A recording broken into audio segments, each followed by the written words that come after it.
What's happening, everybody? I'm Bill, and welcome to episode number 6 of the Angle of a Talk podcast. And my guest today doesn't get a little edited intro because he doesn't really do any flight simming. But this is my dad, Dan. He is the originator of the Dan4LE, so he still has the same username. I'm also the originator of him. It's true. So, happy Friday, everybody. Unlike the other Angle of a Talk podcasts, this one is going to be live on Twitch, obviously. And so we're going to be able to talk to the chat. So if you're seeing this on YouTube after the fact, it's going to be a little bit different if you're just used to seeing the other Angle of a Talk ones. Captain Darkon, happy Friday. Kim, what's up? Good morning. Happy Saturday to you, Kim. Marcus MMC. Marcus is one of the controllers from Pilot Edge. Oh, great. RC Flyer, happy Friday. Steve XP, what's happening? Skid Rock, hello. I was hoping you would have a stream like this. I was hoping as well, Skid Rock. So this will be pretty fun. Vegas Flyer, good evening, sir. And Kenny, what's happening? What age did or will Bill stop wetting the bed? We're waiting. Yeah, still waiting. Okay, you're in focus there. All right, so audio sounds good, I think. If it doesn't, let me know. So yeah, I have a couple of questions for my dad about his aviation career that we'll get into. If you guys have any questions, feel free to ask them, and then we'll hopefully get back to them. If there's a good way to fit that in. So ask away, and we'll get to it eventually. So I have to say, your dad looks young enough to be your brother. Oh, thank you. So that made his day, Skid Rock. That's right. That's good. Marcus, we'll get this out of the way. Sorry for the intrusion. Marcus, no worries. Thank you very much for the subscription. You are the man. And let's see. We need instant replay, donation, alert box. There we go. We'll get this guy in here. All right, and that's way too big. Okay, so Dad, Dan. Yes, sir. I'm here. What's the family business? Well, we can get into that. But do you get your eyebrows from your dad? Your eyebrows look different. That is true. Okay, so you were a Navy pilot, A4s, T2 Buckeyes. And then after the Navy, you went into general aviation instead of continuing a career flying.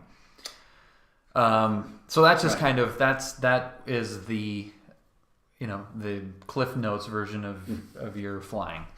Right. I don't know the answer to this question. I generally have never asked you this. We've never talked about this. But what was the first? When did you get into planes? When were you first interested in aviation, and what made you want to get into the Navy? I was never interested in aviation. Not until I was just about ready for graduation from college, and my best friend Dougie said to me in April or May of our senior year in college, he goes, "What are you going to do, Dan, when we graduate?" And I said, and we were in New York. I said, "Well, I don't know, but I know one thing: I am not going to work in New York City."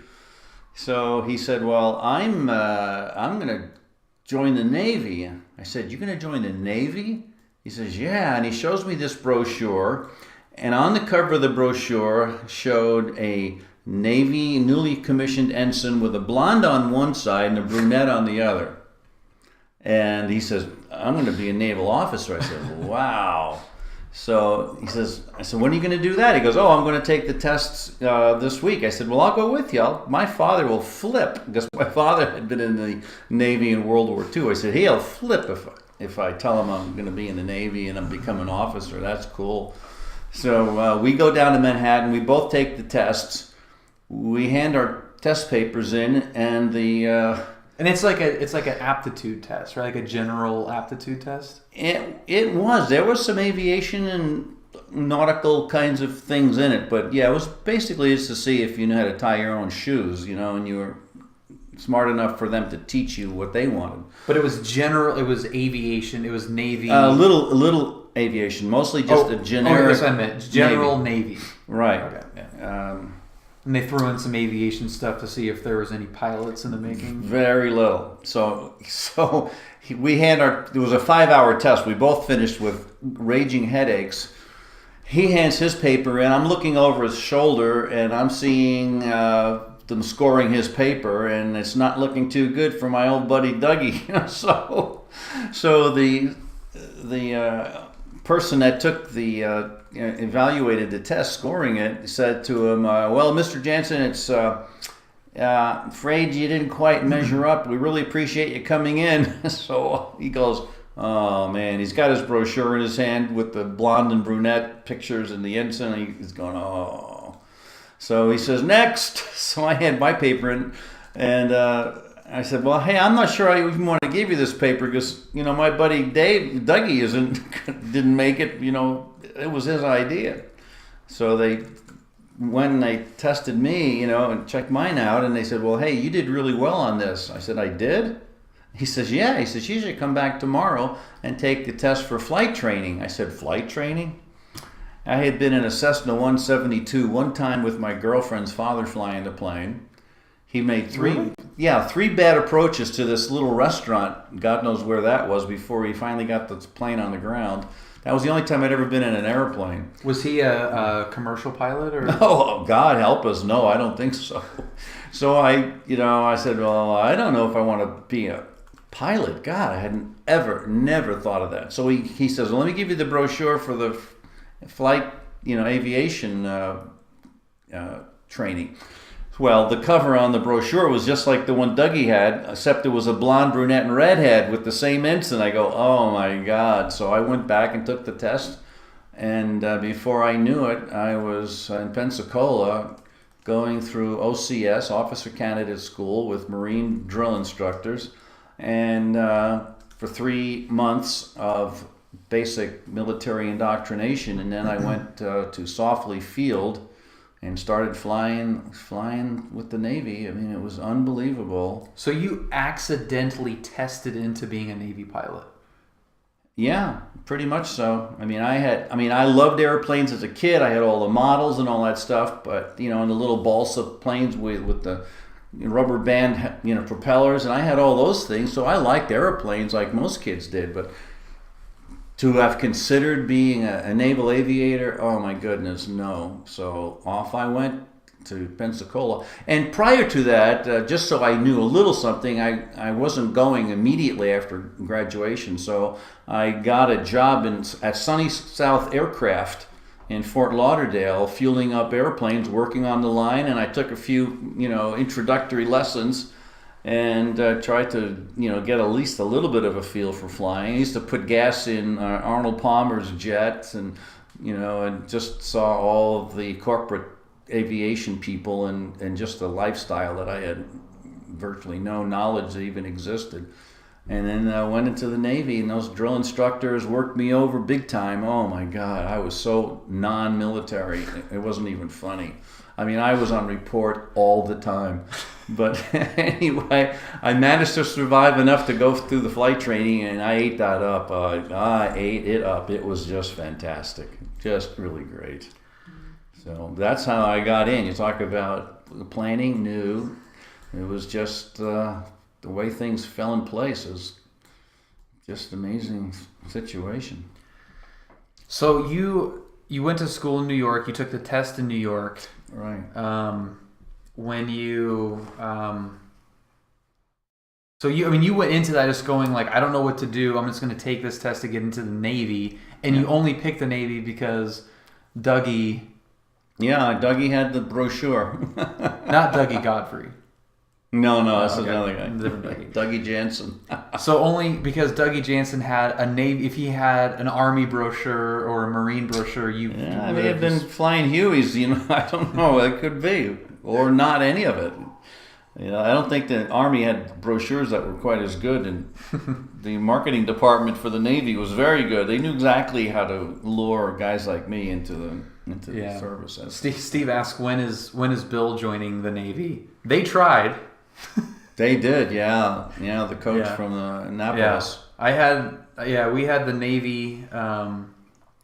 Navy basketball coach in our living room. They wanted me to join the Navy pretty bad. I know, but they only mentioned the boat stuff. They never once mentioned airplanes, and I never even thought to, it's like, hey, you're the Navy, don't you, can't I fly some stuff? Well, even if you had wanted to fly, and if you went to Annapolis, you wouldn't have been doing any flying during Annapolis. For 4 years, yeah. Right, so... Yeah. You would have been better, I would have been better going to the Air Force if I wanted to fly, like, during... Yeah, it could be. Yeah, but there's nothing like the Navy. There's nobody flying jets off aircraft carriers out at sea. The thrill of seeing a ship out there in the middle of no place, and where you don't have enough fuel to go any place but on that ship. You didn't have enough fuel to go back where you came from or anywhere else. You were going to find that ship. You were going to land on it. And that was your only choice. And the sight of a ship that big turning into the wind, preparing for you to land, was something that very few people have had the good fortune to experience. I was 22 years old looking at that ship and flying there as a solo pilot. Because you don't land on the ship with an instructor. You don't have some, salty old dog in the back seat going, there, let me do the first one and show you how to do it. You're a solo flight. You're in that plane by yourself for that first time you go out to the ship. And I remember asking our instructor on the ground, at the ground base in Pensacola, why is that? Why don't we have an instructor going with us? He says, well, if you screw up, we only lose one pilot instead of two. Oh, boy, that's good. Oh, mercy. All right, so you test into, accidentally test into the Navy Aviation program, and you work at Fort Lauderdale on the ramp. Right. When did you get your private? When did I get my private license? Yeah. Well, that was in Texas. That was when I was in advanced jet training in Texas with the A4s. I went and decided while I was still, being as a student pilot in the Navy, that I don't know why, I just decided, let me get my license now. So I went on the weekends and got my private license. And you didn't need to have any kind of aviation experience or license going into the Navy? Nothing. No, they didn't need it. As a matter of fact, there were 62 guys in my class, and 2 of us made jet school, me and another guy. And neither of us had any flight training, really. I mean, I had 3 hours of Cessna flight training before I went in the Navy. That was it. But there were a lot of guys that had commercial licenses. There were guys that were really good pilots and had been flying for years. And when we first started out with the T-34s in Pensacola, I mean, they really knew what they were doing ahead of time. And but the Navy training was so intense and so fantastic and so fast moving that we caught up to those guys in a matter of months. We knew as much as they did. We flew just as well as they did. And so the field got leveled really fast. And, I had no bad habits then. I developed bad habits later, but I didn't have them then because I was just ready to absorb everything that they had to offer. So what was the first plane you actually flew by yourself? As a solo? Or just in it doesn't even have to be just the first plane that you flew, because you didn't fly the 172 with. No, it was a Cessna 150. It was a very, very. No, the with your girlfriend, your. Oh, that was a 172. Yeah, so you didn't fly that, right? Did I fly it? No. He didn't, like, you were in the back, or... I was in the back schmoozing with her, Okay. you know. I didn't. So the first plane you ever flew, had the controls, was the T-34 Mentor. No, then I got those couple of hours at the okay. Sunny South. So I had like In a 150 in too. a 150. I had Or 150. I had about 3 hours, and the instructor friend of mine who was taking me up had a really bad limp, and he got that limp from jumping out of a P-51 and hitting the vertical stabilizer with his leg. So his tennis game was over, but he survived World War II. But I mean, he was this gruff guy, and and I was raised, like with cars, you go carefully and you go slow and you let the engine warm up, and airplane, I was doing the same thing. I was giving it power. He's going, put the power on, and I'm inching up. He goes, don't inch it up, put the power on. So I was trying to be careful, and he was trying to tell me, hey, put the power on, let's get in the air. But he told me, he said, after 3 hours, he says, you want a solo? I go, are you nuts? I said, I know I could do it, but I have no idea what you were saying on those radios, and I'm not going to mess around with that. I could fly this little plane, I thought, after 3 or 4 hours, but I said, I'm not going to be talking to the, air traffic controllers in Fort Lauderdale Airport. I don't think so. That guy was a real character. So your first instructor was a P-51 World War II vet. Right. Yeah. That's crazy. Yeah, I know. And he didn't come back with the plane either, That plane was shot out from under him. Yeah.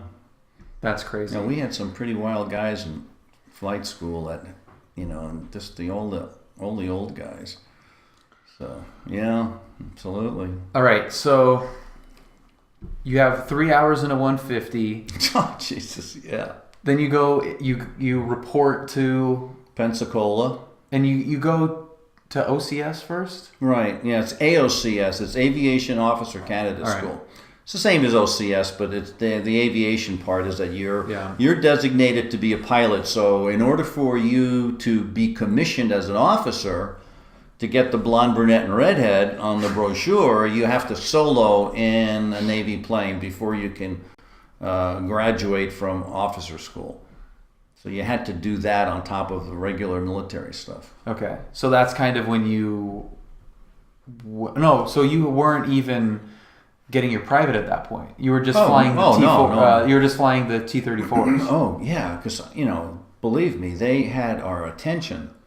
I mean, the training was so intense and so fast and so fantastic, really. Maybe more in hindsight, it was fantastic. At the time, it was just frighteningly fast and overwhelming. But you had everything in the world to do to follow what they were telling you. And it's essentially like a condensed, more elaborate version of what you would go through privately.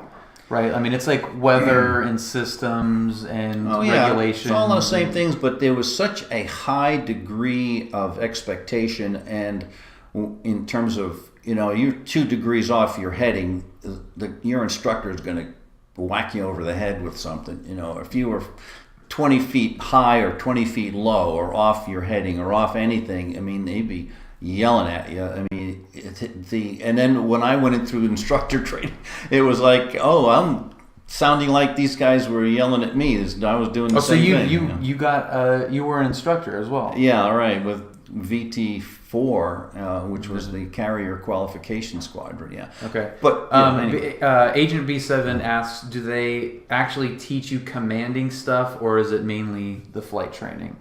Like, were they teaching you how to be a military person more, or is it shading more towards aviation? The first 90 days, and they called us 90-day wonders. It was mostly standard Navy indoctrination stuff. The leadership and seamanship and all those kinds of things. But they also were, that's right. But they were also teaching you about aviation-related things too. There was, they explained to us about vertigo and flight physiology and things like that, in addition to naval leadership, naval justice, naval history, and all that kind of stuff. So they were injecting the aviation part with the standard officer readiness material. Okay, so you fly around the T-34, Yeah. which is just a bonanza. Well, not just a bonanza. Well, yeah, it was a bonanza. I think it was 265 horsepower, fully aerobatic. Seating, with the pilot in the front and the instructor in the back, and kind of a no-nonsense naval look to the interior of it. But it was a bonanza. It was a great airplane, man. Those things, we did everything you could imagine in those planes. like what? Well, one of the things was high altitude emergencies and low altitude emergencies. Well, the low altitude ones, those were cool. You'd be 500 feet over a farm or something, and the guy'd pull the power off and say, "Okay, what are you going to do?" Well, they would wait for you. I mean, I came back with branches stuck on my landing gear, because they would make you go down so low before they would feel like, yeah, you could have made that field if you really lost the engine.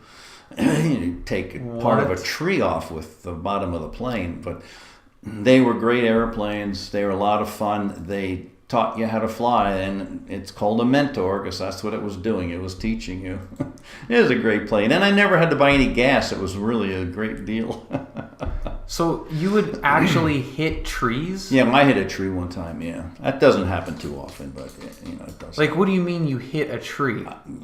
Recovering from a low altitude emergency, he let me get too low. And when he finally said, "Okay, take," that's good. I put the power on to get back up. I scraped over some foliage. Yeah, we were always doing things like that. The farmers were always complaining that we were scaring their livestock and hitting their trees and God knows what else. Yeah. Hey, what's up? What's up, Quasar? Well, that gear is really strong because I know. Yeah, it's short. Very strong. Having flown with Brad in the Bonanza, the A-36, which has the same gear. Yeah, it's the exact same gear. That's right. And I mean the deployment speed on that thing is like 130 or something. I mean, it's like a crazy fast speed. And he was, showing me we like went around the door. In this shot, you can't see the main gear, but he's like, yeah, this is meant to have much heavier plane, and it's whatever the rating for the it's overbuilt gear. Well, that's why they like the Bonanza, because the airframe was very strong, the engines were very dependable, and guys like me could abuse them, and they would bring you home and not fall apart underneath you. So that was always good. So how long were you flying that plane for? Oh, not long. I had about maybe 40 hours in it, and I went to jet school right after that.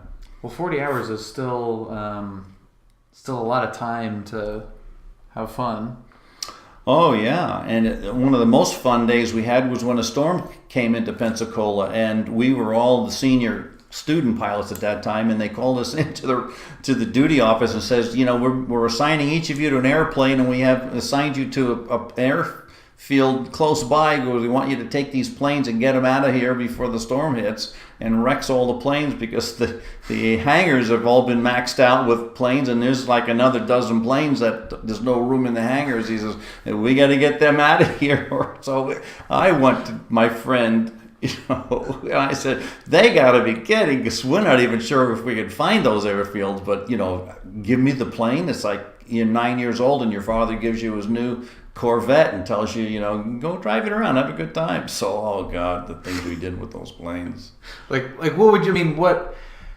I only have 25 hours, and I'm in a very you're ready for jet school, man. If you were in the Navy, yeah, I'm in a very typical learning scenario. So, doing crazy stuff at a pre-40 hour time mark. Yeah. I can't even imagine what that would be.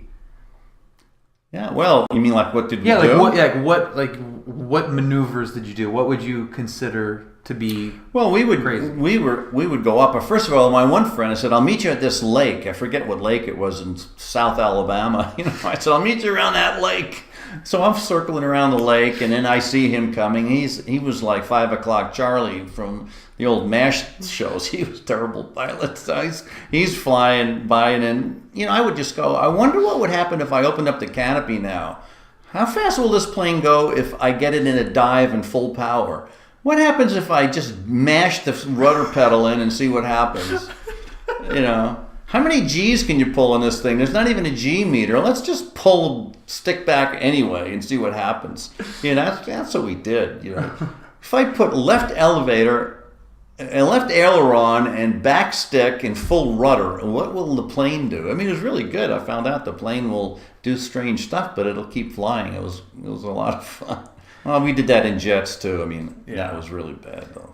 Beach House says, love that plane. I was going to night school while stationed in El Toro, and a friend of mine was also a student, and we were in a boring class, aviation safety. If the class was too boring, we'd slip out in the local flying club on base and take the T-34 up for some fun.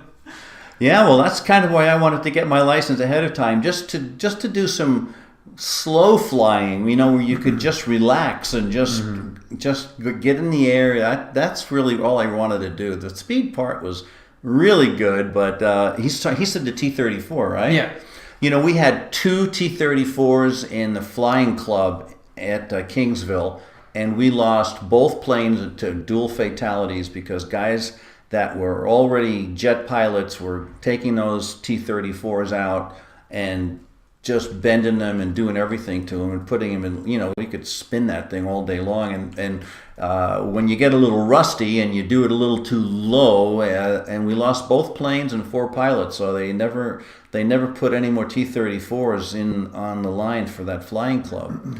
But, because they were wonderful planes, but you can't be rusty flying it and trying to recreate the goofy things you did when you were a student and flying them every day. So there was unfortunately a real shame that happened. So the question was asked, what era are you from, like what your age is, and it was in the 70s. You were flying in the early 70s. 70s, yeah. When you joined the Navy. 1970, right on the button. And you're like low to mid 60s now, right? Yeah, because that would have made me 13. Like 12 12, 13. Yeah, that's right. So I'll be 72 in October. I didn't want to out your age. So, well, I mean, you got all smart people that are on your show, so they could do the math. They probably could figure that out. Yeah, they could do the math. Okay, so 40 hours on a T-34. Not even that much. I think it was even a little bit less. Yeah, around 40. Yeah. And then Bill and I went. The guy's name was Bill. Bill and I went to jet school in Meridian, Mississippi. Holy cow, was that something? Okay, so the way the Navy does it is they send you to AOCS. Right. And then once you've got your... you graduate from OCS as an officer, obviously. Right. After you've flown and soloed. You have to do that first before you can become an officer. Okay, so how do they manage that? That's kind of what I don't understand is the, like how are you flying during AOCS? Well, during AOCS, you're just a cadet. You're just an officer candidate in officer training, and you're also being taught how to fly. So you would just do that. You're still, they paid us as E6s, which is basically a chief, just for pay purposes, and you just did the flying.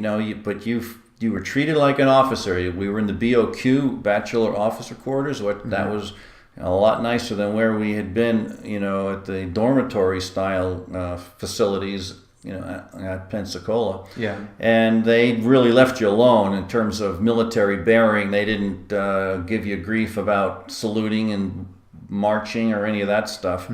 They left you alone to fly because they knew you'd have more than enough to keep you busy while you were doing that. And then when you soloed, they had that time right to when you were supposed to become commissioned, and you had gotten your solo in and your other training, and it was all now taken care of. You were an officer in the Navy, and then you just kept going. Do you remember how long it took you to solo in the T-34? In the T-34,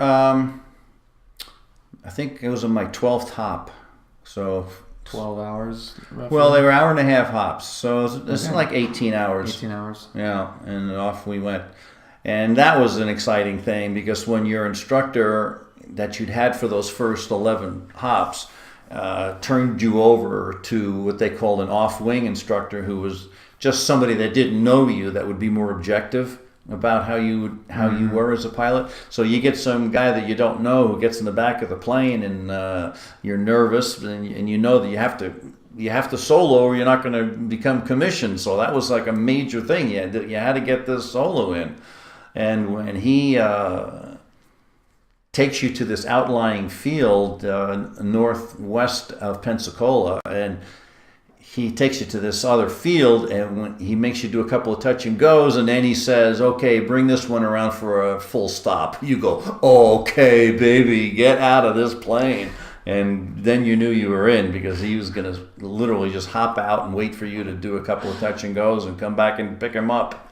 And then that was it, man. I'm an ensign, I'm an officer, and the next thing is whatever. But we didn't know yet what else we would be doing, So that was in the T-34 was your first true solo? Oh, absolutely, yeah. You never soloed in the 150? No, I got scared off doing that with the radios, but there was no point in rushing it and doing that. But yeah. And you didn't just Kenny asked about his dad was 72.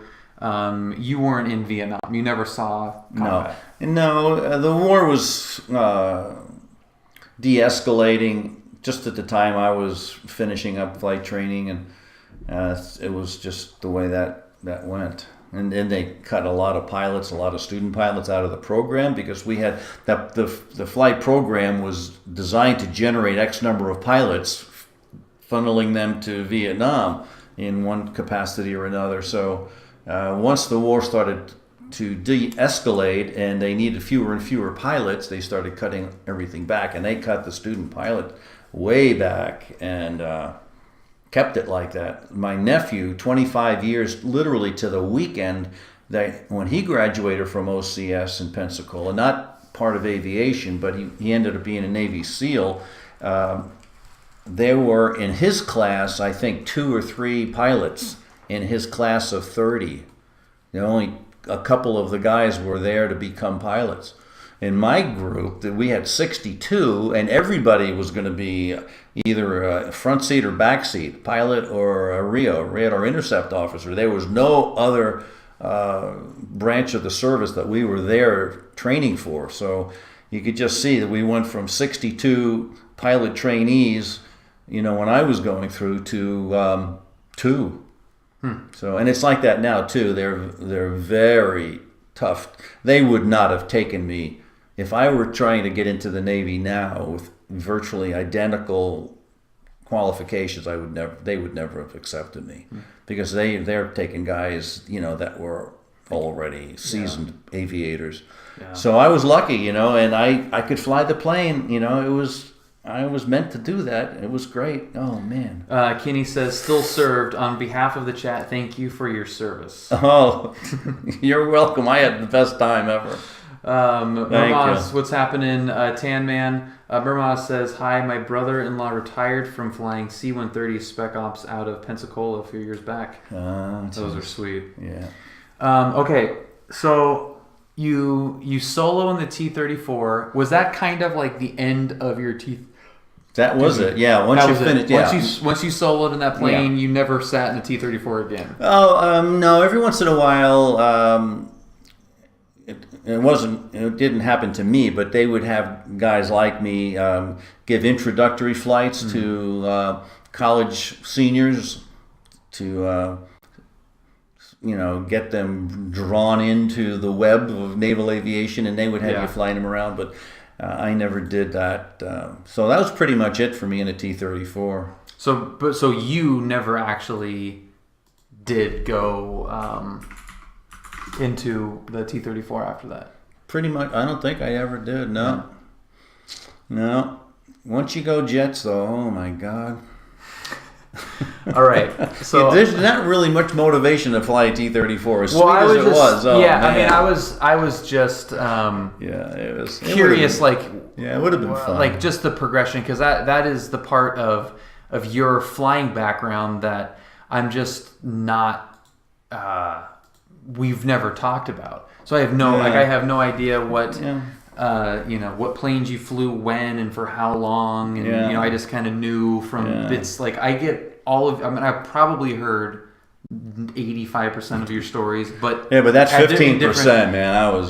In different timelines. Yeah. So so you sold the T-34. Are you sure the people that are watching us now really want this kind of detail? I don't know. I want to hear. I'm just curious. All right. I hope people are. You guys, how are you guys doing with this? Is this good?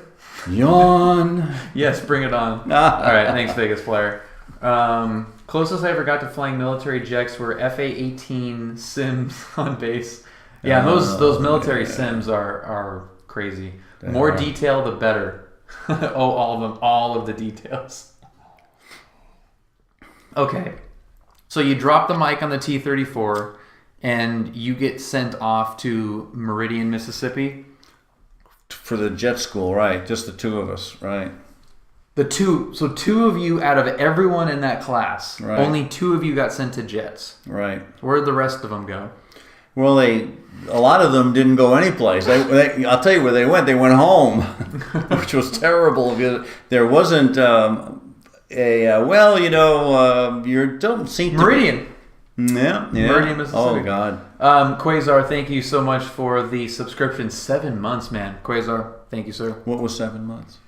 Just a notification that Quasar subscribed for 7 months. Oh, I see. Yeah. Okay, so you go... So half of them flunk.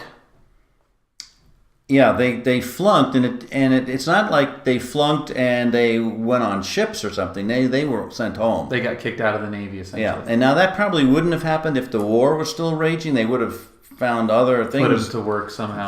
But yeah, they would have had other needs for them. But the war was pretty much over. Hey, we don't need all these guys, and they raised the bar on all the requirements for pilots. And so Bill and I went, Bill J and I went, we went to Meridian, and man, that was a whole different league. Holy moly! Yeah, Agent B7 said that sad, honestly, broken dreams for some people, which is true for I'm sure for a lot of those guys that got cut. But for every one of them, how many of you were there where you're like, I don't know, like I just was good at math and you wanted me, to come into this program, right? Like you probably wouldn't have like destroyed you if they cut me, yeah.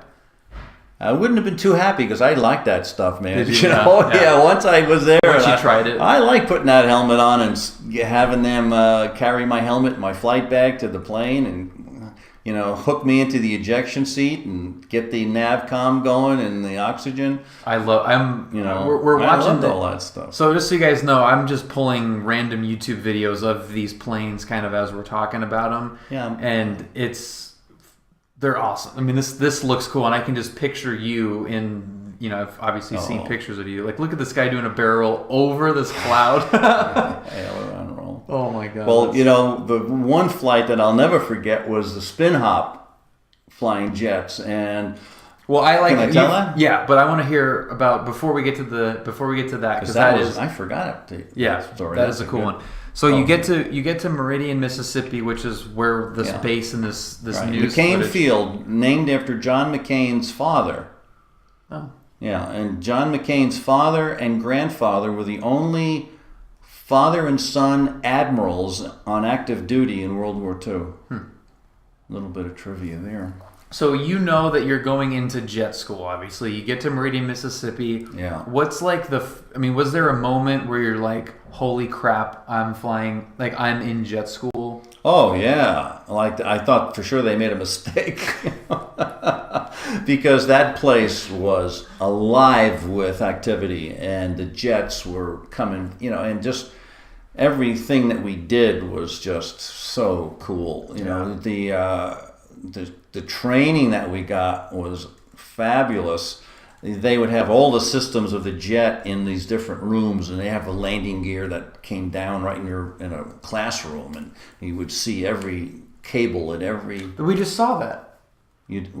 They had that board with all of the systems on it. Oh, I didn't even see that. Yeah, that was one of the things that was playing. Yeah, so they have all the different systems that they're playing right in the classroom. Yeah. I'm gonna see if I can find that real quick because that's okay. So it's just. I mean, it's kind of cool to be able to talk about it. Let's go here. Well, we do, and Kim,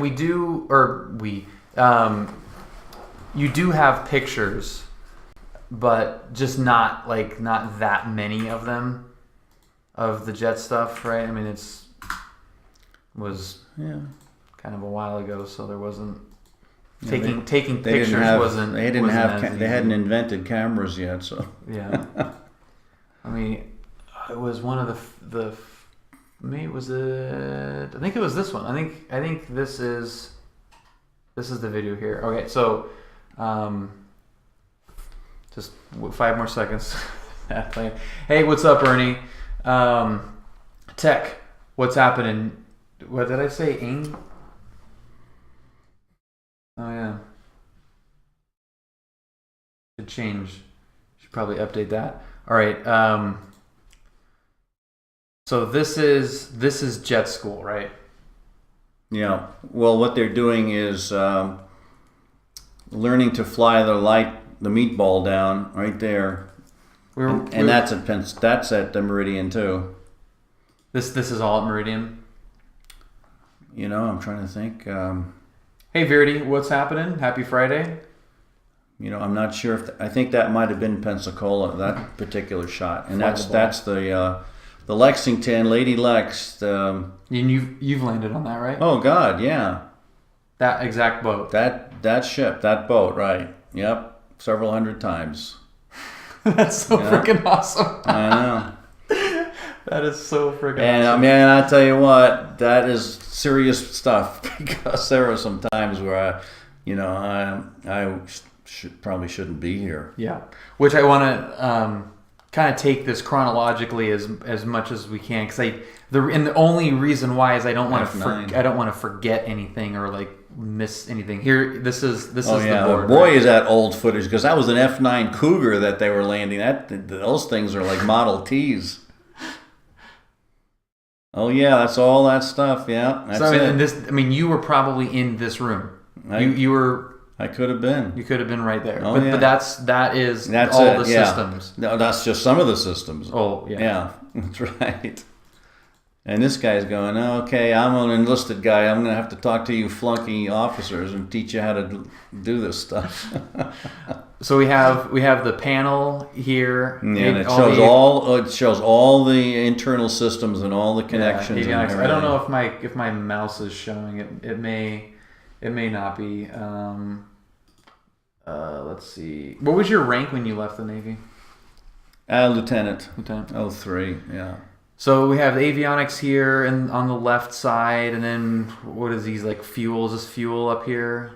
Yeah, there's all the different gauges and the hydraulics and everything. Yeah. That's crazy. Just a lot of wiring diagrams. Yeah. I mean, once those things are out of your sight, it's like, it was interesting to see all of it, but there's not much I can do about any of it. Cool. But flying like that in this clouds, oh man. Yeah. Tech FCLP field carrier landing practice. Yeah. Let's just make sure we didn't miss any. Yeah. So you did that for 10 hours. You did 5 or 6 simulated carrier landings. That's it? You only did 5 or 6? 10 times. You had 10 hops where you stayed in the pattern and you did 6, 7, whatever got it. Simulated landings on a carrier, and if you passed it, you can't get a C+ in carrier practice and then go out to the ship. You got to really be good at it Yeah. as quickly as you can to get in those 10 hours, and then you go out to the ship as a solo pilot. That's crazy. Yeah, I know. Okay, so Kenny asks, what was your handle and what was the story behind it? So that's actually a good time for that. When did you when you get into jet school, do you get your call name?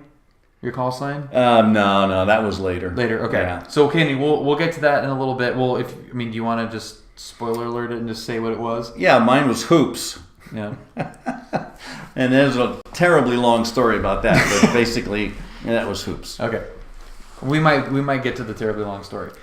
Okay, so when you get into jet school, we saw the board and all the classroom stuff. So how long before you walk in with your flight suit and your yellow Fiat?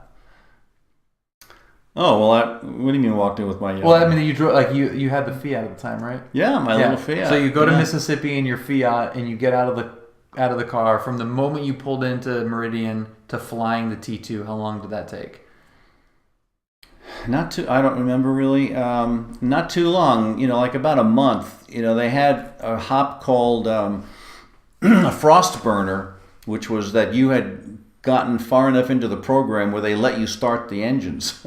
that was like a big deal.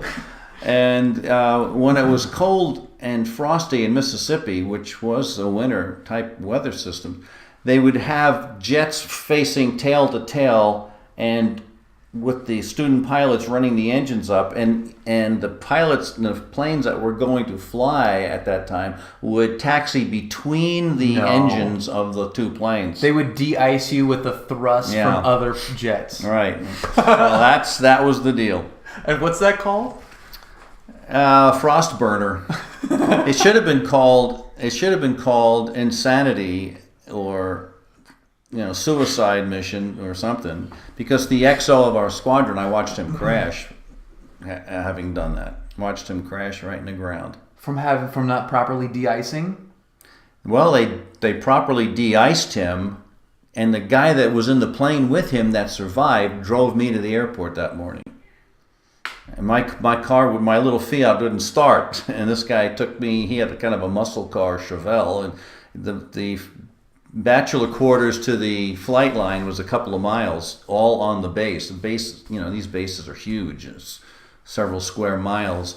So he drove me to the flight line, and I said, well, I didn't know him really very well, but I did know him. I said, well, what kind of a hop have you got today? He goes, oh, I'm going for a third check ride with the XO, an instrument hop simulation. I said, oh, well, hey, the XO is a great guy. We had seen him the night before at Italian night at the officers club, and we all had Italian food, and the XO was there with his wife. And I said, hey, he's a great guy, and this guy that drove me to the flight going to go fly with him. And he said to me, what are you going to be doing? I said, well, I've got a solo flight, so, I'm going to go up right about the time you are. Well, I didn't like the weather forecast, so I waited and didn't go, and he went with the XO, and then when I did go, like an hour or two later, when it was warmer, and that's when they were coming back, and I watched them go right in. They ejected, but the XO was in the back seat, which that seat was a little slower. It's 0.3 of a second difference between the front seat and the back seat, and the XO was in the front seat. Now that I'm reminding myself, he was in the front seat, the XO was. The back seat was this guy that drove me, and he had a canopy that was all covered with canvas, and he that 0.3 of a second was enough to help him, and he was also lighter. The XO was a big heavy guy, and that was because the plane, they melted the ice on the plane, but then when you go up, the adiabatic lapse rate is 3 degrees 1,000 feet. So every 1,000 feet up, the air temperature is 3 degrees colder, and we were just barely above freezing on the ground. But after you go 1,000 feet, you're already below the freezing level. And the controls froze up when they came in, so that's what happened to them. So that was icing. So I have heard that story. And I'll just say I just got the notification. Richie D, thank you for following. I don't know if the notification is going to play, so thank you for the follow. So I've heard you tell that story, and I had no idea what.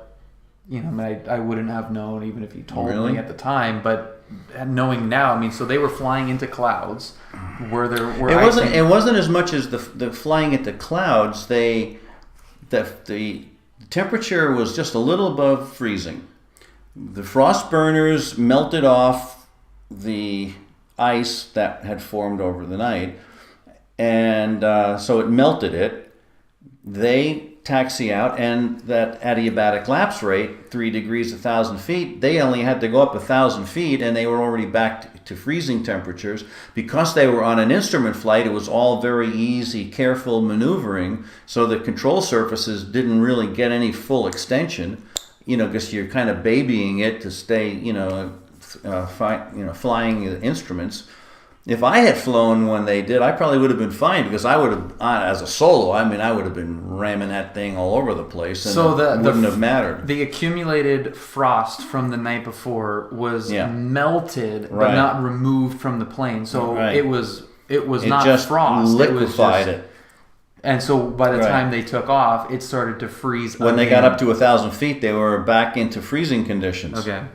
Wow. And because there wasn't the full deflection of the control surfaces to keep the ailerons, elevators, moving. So down they went. They put a big hole in the ground. All right. I think we... Sorry. No.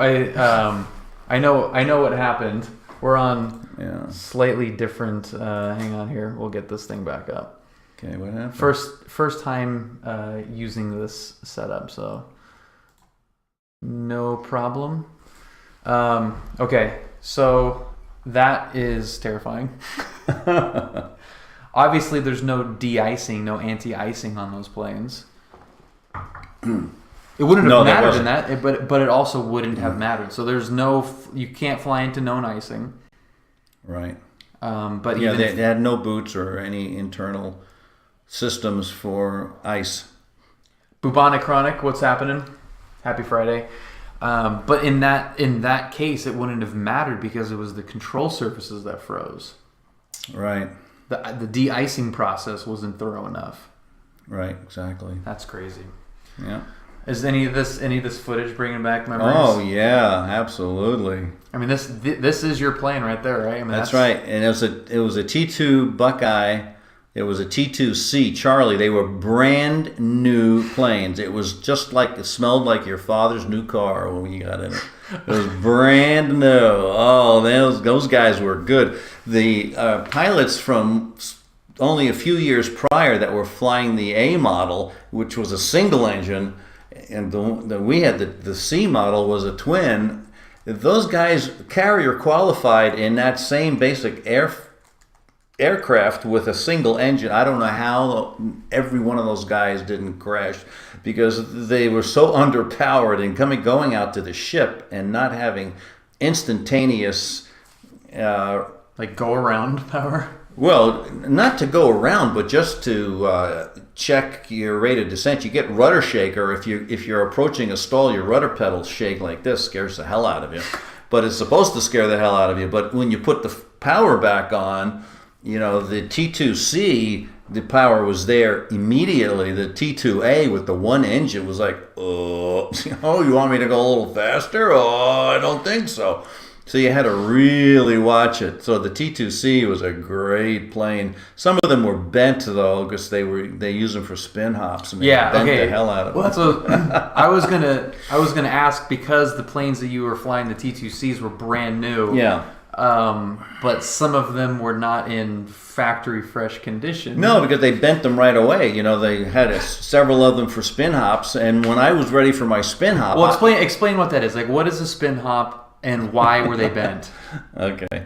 Well, a spin hop is one of the elements of your curriculum. That you would have your solo and leading up to the solo, and unusual attitudes, and just all the kinds of things that student pilots do, and including this putting the plane in a spin. So jets in spins don't go together very well.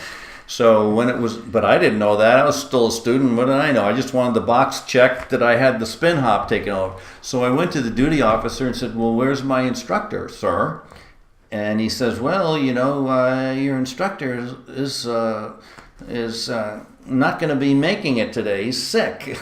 So I said, all right, well, can I get another instructor? So we went around and we asked like 2 or 3 instructors to go on this hop with me, and none of them wanted to do it. It's finally this one Lieutenant Anderson with his sleeves rolled up. I mean, he was Joe Cool, and they asked him, would you take this pilot up, and do the spin hop with him? He goes, sure.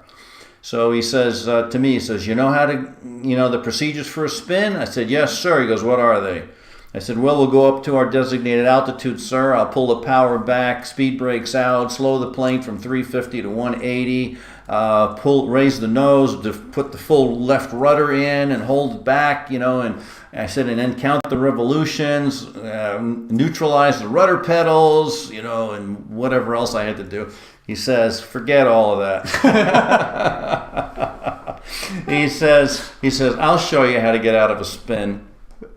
I said, yes, sir. He says, go out, get the plane started. I'll be right out. So I go out, an enlisted guy is with me, and he we do the pre-flight. He plugs me into the plane. I'm there, got it started up, and here comes Lieutenant Anderson with those sleeves rolled up. Man, he was just too cool for school. So he gets in the back of the plane. He goes, radio check. I go, Roger, how do you read? He goes, loud and clear. I said, okay, sir. He goes, okay, well, take me up to 28,000 feet. At this, whatever this DME was. I said, yes, sir. So DME. Yeah, I know, man. That was high-tech stuff, distance measuring equipment. So we go out to that, whatever the DME was, and 28,000 feet. He says, okay, I'll do the first one. I mean, that's up there. That's high. It wasn't as high as you might think. Spinning a jet is like throwing a brick off the Empire State Building, So we go up there and, we slow it down to 180 and the speed brakes out and all that stuff and pull the power and down we go. This is an oscillatory spin, which means it's rotating on the longitudinal axis and the vertical axis, and it's doing it simultaneously going down. Nose up, nose down, nose up, nose down, and on the longitudinal axis it's rolling. So, I mean, I'm seeing blue sky grass, blue sky green grass, blue sky green grass, and he didn't do any of the things that I was taught to do. He puts full power on, speed brakes in, and flies out of the spin like you would fly out of a tornado. So he says, there you go. Sounds like John Wayne. He says, okay, take us up to 28 and you do the next one. I said, yes, sir. So I did all the same things that he did, slowing it down and kicked in the rudder and down we went. And it's blue sky, green grass, blue sky, green grass. Anyway, when the nose was coming up, I didn't realize what he had done, which was he led with the power as the nose was coming up. I didn't realize he had done that. So I waited for the nose to come up, and then I put full power on. Well, the nose was already coming down by the time, the engines responded to the power.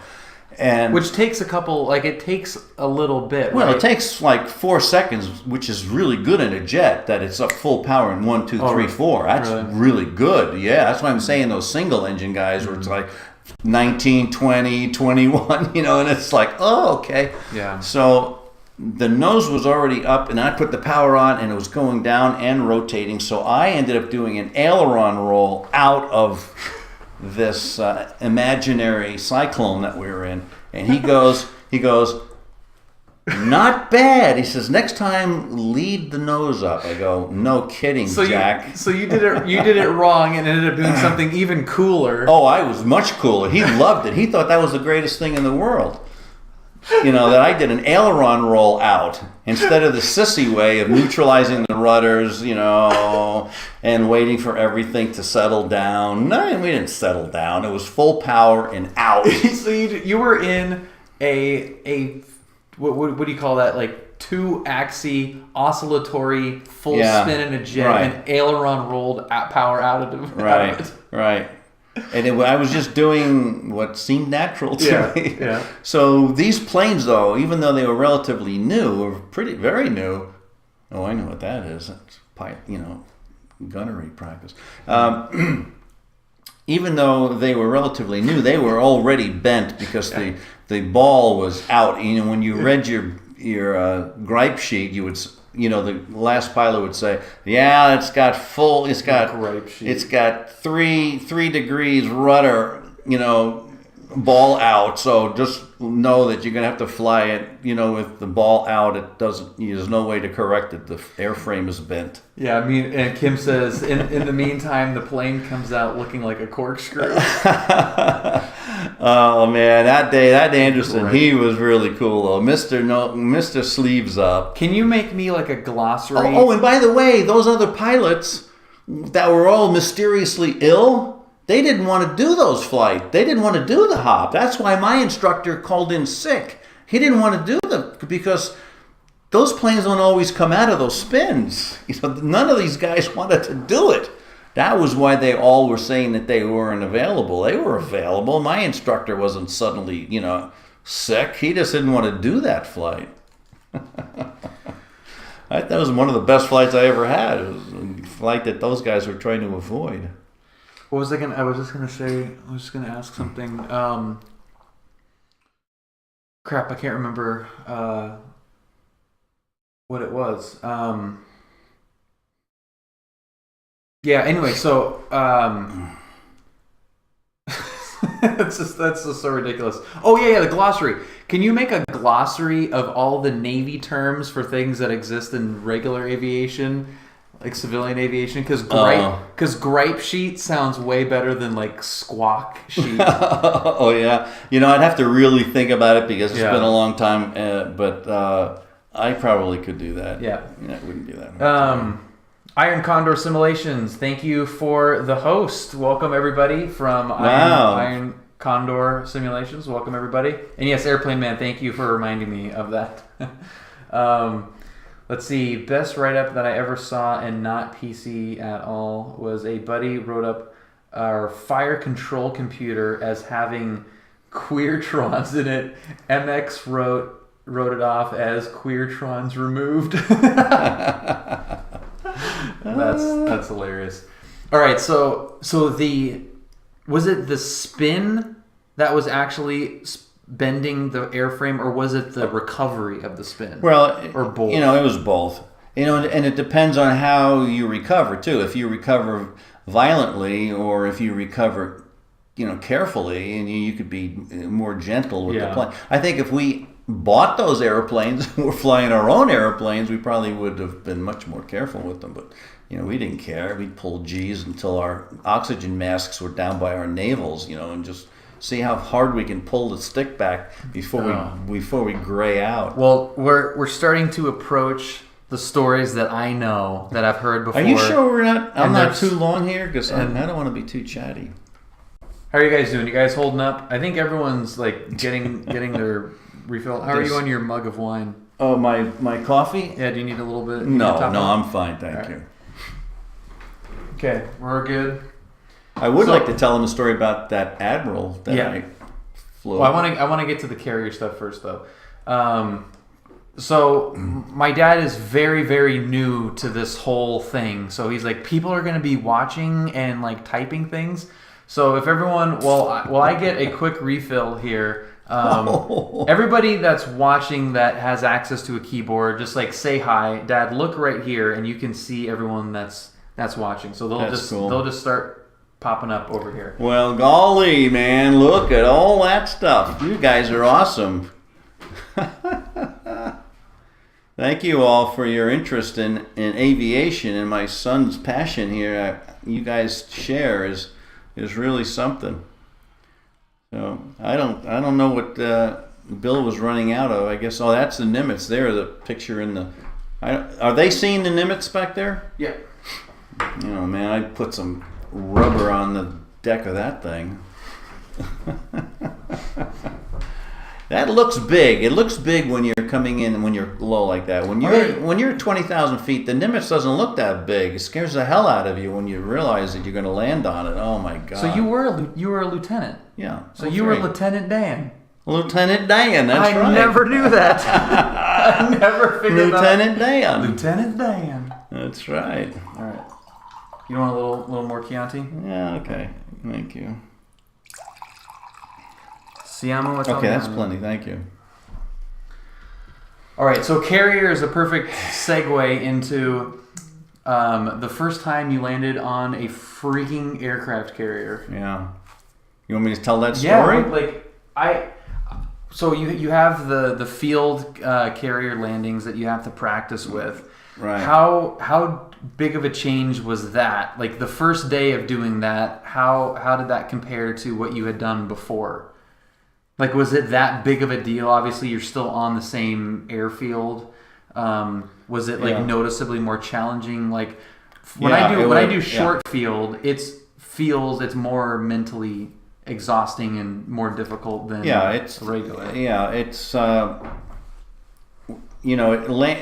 Navy doesn't teach you to grease in the plane. You know, the Air Force does that. They have 30,000 foot long runways. You know, and they're not taught to land a plane like a Navy pilot is, because that was one of the first things that I noticed flying with the Navy was that we were taught to land hard, 3-point landing, whoa. And we were told that when you're going out to the carrier, you're not going to be greasing it in, so you might as well learn how to put it down right on the spot every time. And the planes were designed with that in mind. That's why there's a difference between a Navy plane and there's a lot of difference. Yeah, there's a lot of difference. The Navy planes tend to be slower because they're heavier built and designed to take the jolt of a carrier landing. Plus, the Navy plane is designed to generate lift beyond where an Air Force plane, is probably going to have trouble. So the Navy plane has to be able to slow down a little bit more than other type of aircraft, and also take a beating and keep on ticking. They just have a hard life. Agent B7 says that's why I'm going Air Force, because they're faster.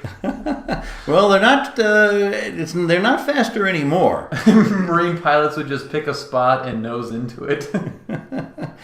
Well, I flew with Marines, and they were a whole different breed of cat. I flew with one Marine who had sewn on his flight suit a machete that had to be at least 3-4 feet long. And he said, "Man, if this plane crashes," he says, "I'm out of that plane. I'm taking my machete and making a hole in the plane and crawling out." He goes, "I'm not going to, just sit there like you guys." Cosmonaut says, "Hello from a Northrop Grumman employee." Oh, really? Grumman, Bethpage, Long Island? Is that where he's from? We could find out here, maybe in 5 seconds. Cosmo, where are you based out? Well, Northrop Grumman, so they merged, but yeah, like Grumman. Now, Bethpage. Skid Rock. Now tell us some stories about Bill. Murmaz, he was not based on what's CVN 79? 79? Yeah. Oh gosh. But no, he was not. You were not in. No, I was long gone by then. No, Yeah. 79 is either the Stennis or it might even be the Gerald Ford.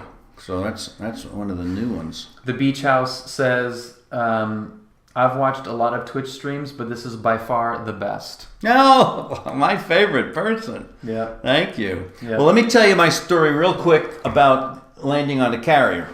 We did our 10... Northern California. He's in Northern California. Oh, okay. But RC lives where Grumman and Republic Aviation were on Long Island. Yeah, that's Bethpage. Yeah, I've been out there many times. And 79 is JFK. Oh, okay. Yeah, those are old. Those are the newies. Yeah. The newbies. Well, going out to the carrier, so you go on those, you have those 10 hops, or maybe you get 6 simulated carrier landings at a fixed base. So you get about 50, 60 simulated landings, and if you pass a very demanding bunch of instructors watching what you're doing, and you have qualified to go out to the ship. You go out as a solo flight with your landing signal officer, with your LSO as the lead plane. I was lucky because I was the 12th plane of a 12 plane formation. And this is going to the Going carrier. out to the ship. Yeah, the carrier is out in the ocean waiting for you. Okay, so you've done the practice landings, And that's it. And you get signed off, right? Right, yeah. Okay. Now you're a solo. I mean, you're a solo for all those 10 hours. Yeah.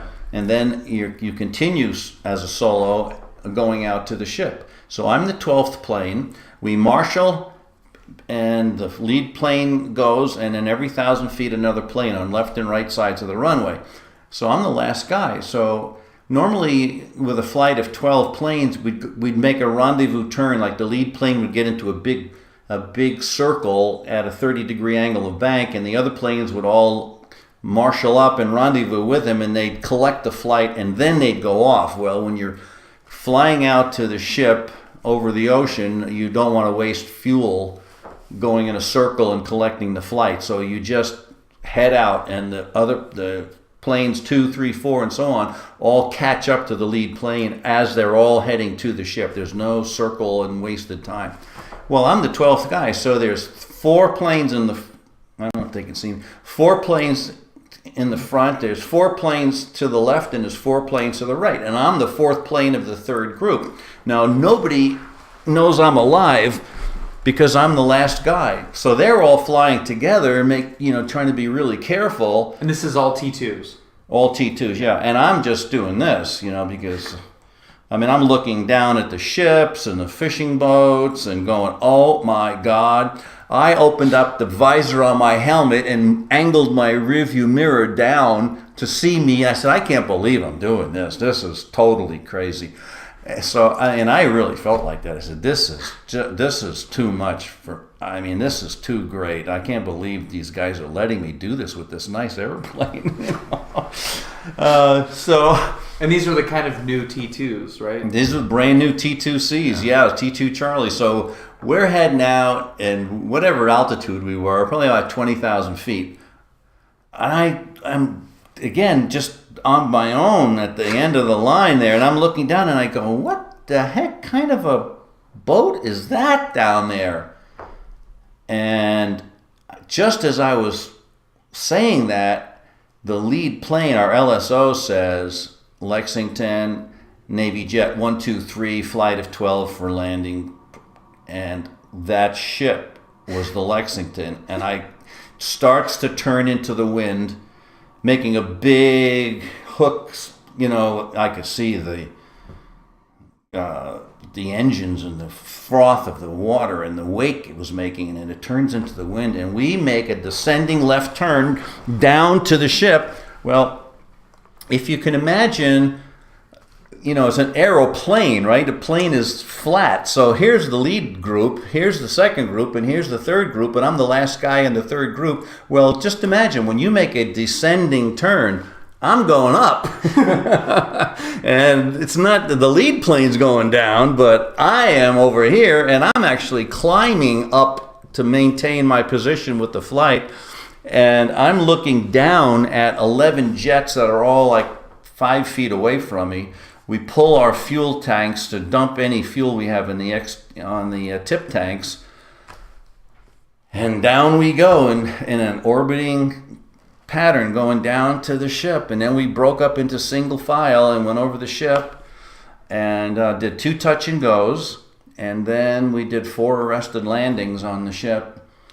And so that is, you kind of play it off like you did. So you did 2 touch and goes on the deck of the Lexington. Right. So you keep the hook up. And just, are you slamming it or no? Oh yeah. It's the same as... It's simulated landing. It's simulated landing. And the LSO, who was our flight leader, he landed ahead of us, and they took his plane below decks, and he comes back up.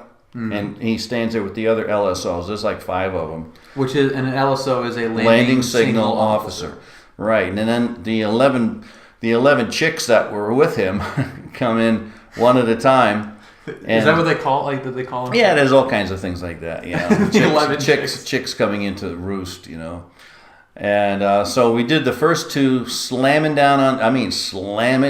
Oh man, and full power, speed brakes in, and take off. Well, when you come around the third time for your first arrested landing, this time it's all the same except you drop the hook, and this is where it gets serious. And you come in, you do everything exactly the same way. You follow that ray of light right down, and you're watching your angle of attack, your speed, making sure those rudder pedals don't start shaking to scare the hell out of you that you're getting too slow. And when you hit the ship, you go full power, speed brakes in, and if you're still on the ship, you go, oh, that's great. Then you raise the hook, they taxi you over to the catapult, and the steam catapult gets hooked up to you, and all right, off you go. I want to go back to the logistics of that because that sounds like a nightmare. But it was one of the greatest days of my life. Kenny wants to know which wire did you grab? Did you get the 3-wire? Well, there's 4 wires. The 3-wire is the target wire. When we went back to Pensacola, now we are tail hookers, man. I am a member of the Tail Hook Association.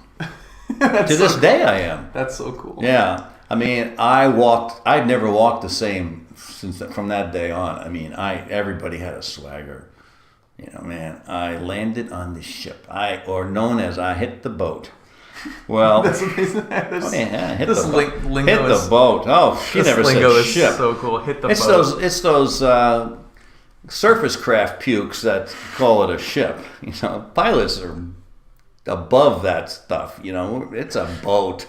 Give me a break. It's a boat. The surface pukes. Yeah, surface craft pukes. Yeah, absolutely.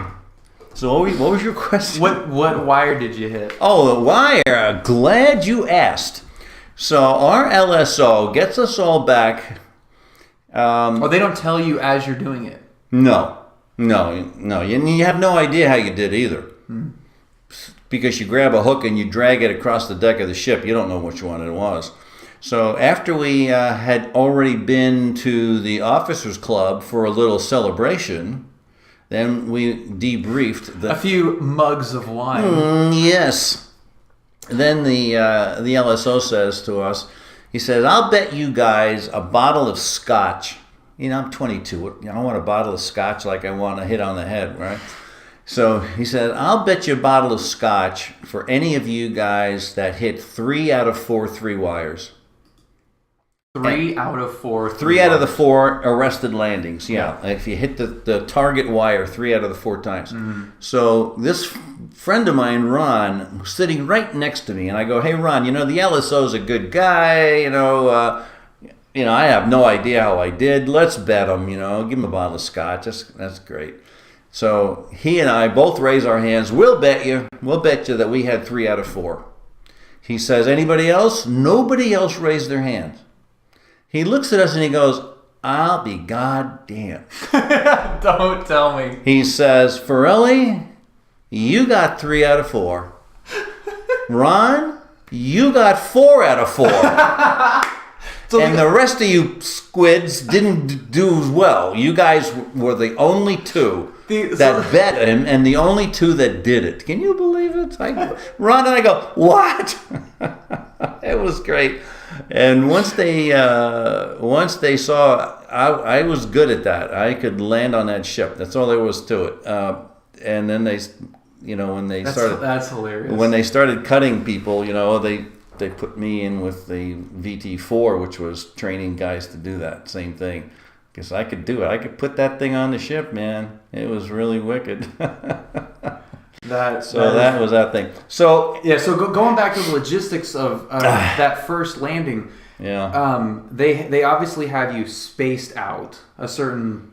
Yeah, distance, not right? Too far. You'd be surprised, Well, was that different from the touch and goes versus the? No, there was no difference. No, the separation was the same. So I guess they must have. And I was the only guy that whole day, was all kinds of flights went out to the ship that day. I was the only guy that whole day that had a perfect landing. A perfect approach, perfect speed, no corrections, 3-wire. Perfect one. Only perfect one. I had a perfect lane. Everybody else, the LSO is going turn left, 2 degrees. So or a little power. the LSO Never said, nobody said a word. I thought my radio broke. I go, what? There's something wrong here, man. And nobody, this guy's not yelling at me like, power, power, power. Nobody said a word. And I put it down. God, that's so I put it down on the 3-wire, and that was that. So they liked that. That is pretty badass. So because I did that, I guess, they, we had done the 2 touch and goes, the 4 arrested landings. I was going over to the island to get refueled. And what island? Well, the island is the tower, where the... So I was over by the island getting refueled, and the guy is holding up a chalkboard telling me how much fuel for me to check and to tell him when I've got that much fuel. And I was watching the fuel gauges. The mini boss calls me and he says, 1, 2, 3, we want you to take a passenger back. A student pilot on a ship out in the ocean. They want me to take a passenger back. Yes, sir. I'm gonna pause this. Go ahead. And I'm going to make this bigger because this is hilarious. Okay. All right. Yeah. So I go, yes, sir. So this middle-aged guy comes out on the flight deck, climbs up on the wing, gets in the back seat. They plug him into the oxygen. Skid Rock, thank you for the donation. I'll buy Dan a bottle of wine. What? Yeah. Oh gosh, that's nice. Thanks, Skid Rock. So this middle-aged guy gets in the back of the plane. They hook him up to the ejection seat. They get his oxygen hooked up. They get his comm hooked up. And then Mr. Cool, now that I know I've done this, says... But at this point, you didn't know you had the... No, but I knew I had... But you know you did it well. Well, right? I knew I was still alive, and, The bar was... I was just wrapping this thing up. All I had to do was one more catapult, which was a total rush, and I'm back to Pensacola and the Officers Club, and this is looking good, looking real good. So this guy gets in the back of the plane. He gets all hooked into the ejection seat and everything. I get on the radio, on the intercom, and go, radio check, how do you read? He goes, loud and clear, sir. I go, okay, put your hands on your knees and don't touch anything. Had you had a passenger in the jet before? No, never. Are you crazy? I go, so put your hands on your knees and don't touch anything because I'm going to lower the canopy. And if your elbows are sticking out, you're not going to have arms for very long. So he says, yes, sir. I go, all right. So I lower the canopy. I have the fuel. I lower the canopy. I get motioned ahead by the launch officer, and they hook up the steam catapult to my undercarriage.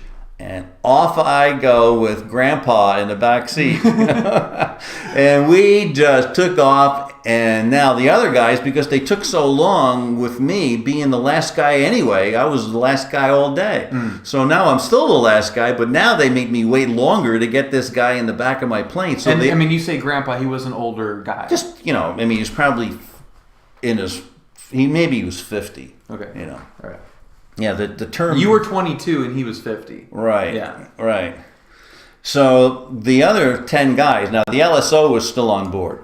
So there were 11 chicks. And so 10 of them, they were long gone. They're headed back 15 minutes ago. They're making tracks for Pensacola. And, and this is like a major accomplishment in naval aviation. This separates naval aviators from everybody. That day, what you had just done was the reason everything up to that point has happened. That pretty much, yeah. Except for air gunnery and all that kind of Well, that's stuff. That only happens if you land on the carrier. Yeah, that's right. Yeah. If I did really lousy, I don't know what they would have done, But in any case. It's not even really a question of whether or not you did well or not. It's that you just did it. Yeah, we were all pretty good pilots. Yeah, and they tested us, for those 10 hours, and we were all pretty good shape. So I'm flying back with Grandpa Jones in the back seat of the plane, right? And I go to him. You want to see something? Okay, so you have an older Navy somebody. He's Right. obviously in the Navy. He's Maybe, yeah. I mean, yeah. Was he yeah. in plain clothes? He had a flight suit on. Okay, but, flight suit. So no markings. You have no idea. idea. Just whatever. Yeah. He's older. He wants a ride back. Your adrenaline is pouring out of your ears from just landing on a carrier for the first time. Yeah. You're 22 and you're in a 2-seat jet with this guy in the back, and you say, "Do you want to see something?" Right. There are things in your life when you remember every single word that you say, not just like roughly, here's what I said. Yeah. No, I said this exactly to this guy. He says, "You want to see something?" He goes, "Sure." I said, "Okay, check this out." So we're going 300 knots going back to Pensacola. We have like an hour to go. So we're out there pretty good, I mean, we see, the Cuban pilots flailing around, everyone's smiling. Okay, Castro, check us out, So I get the plane from 300 into a dive. I pick up another 100 knots. So now you're doing 400. 400, yeah. I pull the nose up. I put my hands on my helmet so he can see them. And I kick in the rudder. So the yaw of the plane goes like this. Stalls the downwind wing. And I do a perfect aileron roll with my hands on my helmet. And then, so the airspeed is bled off. The altitude is bled off. And I come back right on altitude, right on heading. And I did an aileron roll without my hands because they're on my helmet. So Grandpa, Pappy Yoakum, he's in the back going, "Oh," he goes, "that was great." I said, "You want to see me do one the other way?" He goes, "Yeah, I'd love it." So I do the same 300, dive 400, and roll it back. Had you done that before? Oh, yeah. My solos, when they tell you go out and have fun, what are you going to do? I mean, what happens if, did someone tell you could do that, or did you figure out that you could do that? Maybe I picked it up somewhere. I don't remember. But I would, on solos, just put the plane out as fast as I could get it to go in a dive and then put the speed brakes out. Just to see what would happen. See if the speed brakes ripped off or not. This guy and I twirled all the way back to Pensacola. I landed at Pensacola, and ground control tells us to go to the left. Up until that point, everybody else in my flight had gone to the right. So I think, okay, this is my last day in the Navy because they must have been watching me somehow and know that I was doing all these twirlies all the way back to Pensacola. And now they're making me take the plane over there where they can get me under house arrest, and maybe execute me right there. I don't know what they're going to do. So I go over to another place, and I am told where to park. I shut the plane down. I'm doing the checklist, the engine shut off checklist while I'm still taxiing. I was just so cool that day. I open up the canopy. I got the engine checklist all done. The guy says, that's it. I just shut the engines off. And I hop out. And as I'm getting out, I see this Navy staff car come up with 2 flags, 2 stars on a flag there. And I go, "Oh, that must be the court-martial guys." This lieutenant commander gets out of the car. Take me away. Yeah, I thought this was it. This lieutenant commander comes out. Meanwhile, Grandpa is climbing out. He's just about right behind me. And this lieutenant commander salutes this guy behind me. So he's a rear admiral. But he was not brown shoe. Brown shoes, Navy flyers. Black shoe are those surface pukes. They run around with those goofy boats. That's what this guy was. That's why, he was getting charged up with me doing all the twirls. So I looked at him and I realized that he was the rear admiral, and this was probably my last day in the Navy, even so. So I said, he says to me, he says, "Ensign, that was the best flight I've ever had." He goes, "That was great." I said, well, thank you, Admiral. I said, I'll tell you what, all the guys on my flight have already gotten a 15-minute head start having beers at the Oak Club. Would the Admiral like to come with me and join us? He says, I'd love to. I get in the staff car with this guy. You got in? Yeah, I got in the staff car. Yeah, which is like a limo, basically. It was a Ford four-door sedan. Okay. Yeah, it wasn't a limo. I mean, Well, he yeah. wasn't a rock star or something, right, but yeah. right. But I it mean, was a navy blue, flags on the fender. This was the real It deal. wasn't a Willys Jeep that pulled No, up. no, this was a big fancy car. Yeah. So we go to the Oak Club, and I come walking in with the Admiral, and these guys are. My flight was already there, having beers. And he's taken off the flight suit at this point, where it's No, he still got the flight suit Okay. on. Yeah, we all still had our flight. We weren't taking those flight suit off, man. Then we look like a surface puke if we just have regular uniform on. surface puke is the funniest thing I've ever heard. So that was God. my carrier qualifications. Sorry, you guys, I took so long telling the story, but that was quite a day for me. It really was. So is that the rolling scissors maneuver? The rolling scissors maneuver? What's that? I don't know. I don't know if I've ever heard that one. Yeah, there's a lot of words for a lot of these things. I'm getting old. Hey, you were talking about a 50-year-old story. Yeah. I'm amazed I still remember. Mermaz, he went into business. I mean, after the Navy, you flew privately, but you just went into business and... Yeah, I taught school. Yeah. At a military academy, and bought an airplane that was unflyable when I bought it. It's $3,000. This is John. What's happening? Happy Friday, by the way. It was in a T2 Sea Bucket that you did that in. Yeah. Right. Okay, so how long were you flying in the T2? Well, what was the story with the river? Was that in the T2? Oh, yeah. Yeah, do it. Yeah, that's my friend Steve. And John, thank you. John, thank you for the follow as well. All right, so tell the river story. No, not too much of a story there, but my friend Steve and Steve graduated from Texas A&M, #1 in his class. Sucker. And we had solo flights, so we decided we were going to go fly in formation by the Styx River, which, if my memory serves me, was in Alabama.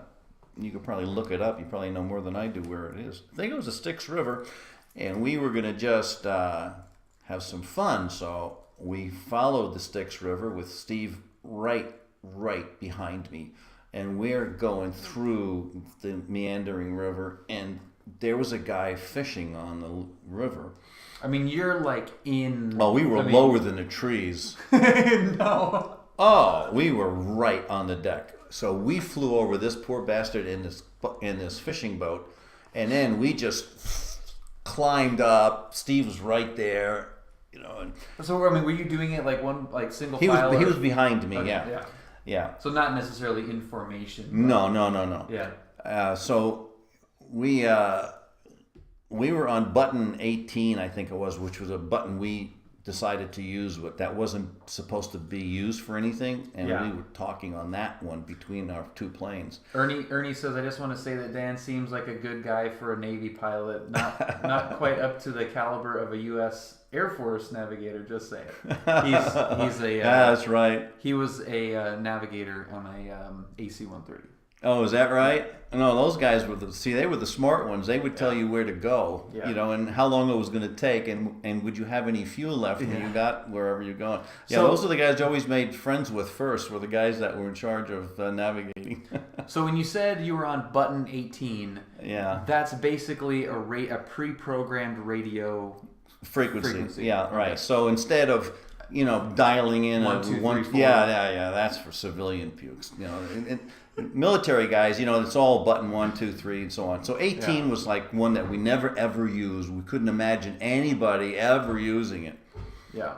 and listening to us. So we were laughing. And I remember saying, I said, Steve, did you see that son of a bitch when we went down? Did you see him? He goes, yeah. He says, I think we blew him right out of his boat. He goes, no. But he's going to remember that for a long time. Well, he remembered it long enough to get back to land and call up and complain because he's a retired Navy guy, and he knew that he got our numbers off the tail, and he calls, and complains about us. And they brought us into the Radio Shack, and there's an enlisted guy there with these two big reels that were turning real slow. That had like an audio tape that was going through this machine, it's like a giant tape recorder, and it was going real slow. So our CO said, I want to ask you guys what you were doing today. And we go, well, sir, we were just, doing piloting stuff, Just doing piloting stuff. And he says, well, you come with me, and he summoned us. We put in on fresh uniforms. We went down to see him and said, this is really going to be it now. And he had the technician that had these big slow turning reels play back everything that we had said on button 18. On button 18. Oh yeah, they monitor everything. I mean, we were so stupid. Oh my god. No one will ever hear us. We're on 18. I didn't have the notification thing on for this view right here with the YouTube. Thank you for the donation. I don't want to say the name that it came through as, so if that was you, say something in the chat so I can thank you without using this potential business name here. That is very nice, and that is definitely going to go towards toasting my dad. Thank you, guys. Hey, well, maybe I can wrap up my side.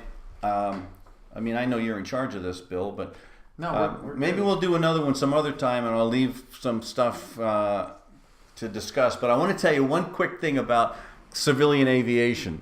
I know I make jokes about it, but that's why they're there, because we are supposed to make fun of them. That was the beach house.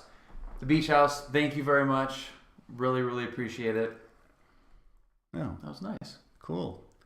You guys are wonderful. Enjoy the scotch. That is a great idea. That is a great idea. We'll have to get a bottle of scotch. Cool. That is cool. Well, when I got married, and I was married to Bill's mother, and still am, Are you sure you want to skip the A4? I feel like we're leaving out. Well, let's do the A4 the next. There's not that much to the A4, except that it went faster. You didn't do anything there. You never shot a bullet. You never. Oh yeah, well I did that. You never went faster than the speed of sound. Yeah, in a dive. Yeah. See everyone. Yeah. Okay. In the chat, if you want to hear A4 stories, just say A4. Just say A4 in the chat, and because honestly, My dad does not believe that anyone finds this interesting. Well, I'm not sure. I would think that, but just leave them wanting more is not a bad way to. This is not the crowd that wants to be left wanting more. Look at this. Oh God, really? Yeah. All right. Well, the A4 is a death trap for guys that are as tall as I am because they're very small. Thank you guys. What, Bill? I said thank you guys, because I want to hear this. Well, they're just small airplanes. Heineman's Hurricanes were the A4s. They were built to be under $1 million, which was ridiculous. Yeah. Ridiculously cheap. They were very strong. They could lift a tremendous amount. They could do I could do 2 aileron rolls in a second. So you could, if you fully deflect the aileron, that plane will spin around, will roll twice in absolutely 1 second. So the Blue Angels flew them. They were fantastic airplanes, but they were inexpensive, under $1 million. Heinemann had built these and was commissioned by the Navy to build an inexpensive multi-role aircraft that could carry nuclear weapons and be an economical plane, and it was great. You know, air-to-air fueling probe that came out on the right side. It was easy to fix. The landing gear, the nose wheel retracted forward, so that if you lost hydraulic pressure and you dumped the doors, the nose wheel would come out enough that the wind would take it and push it back and lock it in place. A lot of planes are just the opposite. You know, they have to have expensive hydraulic systems and things to manage the nose wheels. But Heinemann says, look, you know, we'll make the wheel go forward into the retracted position. So if it gets stuck for whatever reason, all you have to do is just dump the hydraulic pressure. The nose wheels come down and the air loads will pull it back and lock it in. So it saves so much weight and complexity and expense and so on. If you look, are they looking at this? Yeah. Okay, well... Yeah, this is what they see right here. Okay. The Fowler flaps and slats are all high lift devices on it. The slats are the pieces on the leading edge, and they're not mechanical. They are operated by air loads, so that made the slats lightweight and simple too, than having, you know, electric motors moving the slats. So the slats would just from air loads, and the way it was balanced and designed, that they would be forward for landing and retracted back for regular high speed. But they were supposed to be subsonic, but they could go supersonic. They could. And this was the TA-4J, which was the training two-seat ones. The other models that were single-seat planes, I mean, they had a more powerful engine, single engine too, by the way, very reliable, and but those planes were quicker. Like the T-2 Charlie actually could outfly the A-4 to about 20,000 feet, but then the A-4 would just keep going. And the Charlie's going, okay, time's up. I'm getting tired. But, you know, we would take the A-4s in Texas, you know, and we'd ask for permission to go to 40,000 feet, you know, and 30,000 feet, whatever it was. And then we would just do a split S, dive down vertical in full power and go to break the speed sound in a vertical dive. In a subsonic jet. Yeah. So what's that like? I mean, when you're doing that kind of stuff, because I've heard these stories, and now having, you know, a better understanding of airspace and how things are done like that. Yeah. Number one, how do you get up to 40,000 feet? Well, you know, the Navy has restricted airspace. So you got your MOAs, so you can go up as high as you want. Well, I mean, the plane won't go much higher than that anyways. But there's no, like, class alpha airspace stuff where you got to, like, 18, you got to be IFR to go up there. I mean, you're just, just do whatever you want. No, yeah, because I was an F-14, you know, supersonic, you know, flat, straight and level, you know, and just, let's go. Yeah, put a pin in that story, because F-14s are the coolest. Yeah, they are. Fly DC Jets, happy Friday, by the way. Real Cal, how's it going? Let's see, were you not scared of the frame just breaking apart if it's not meant to go that fast? Well, I wasn't a thinking person in those days. So not really, you know. We knew it could do it because we did everything to that plane that was humanly possible, you know, to do. And it was so strong. Those wings, the Delta wing could hold a tremendous amount of pressure, and no, it would never have done that.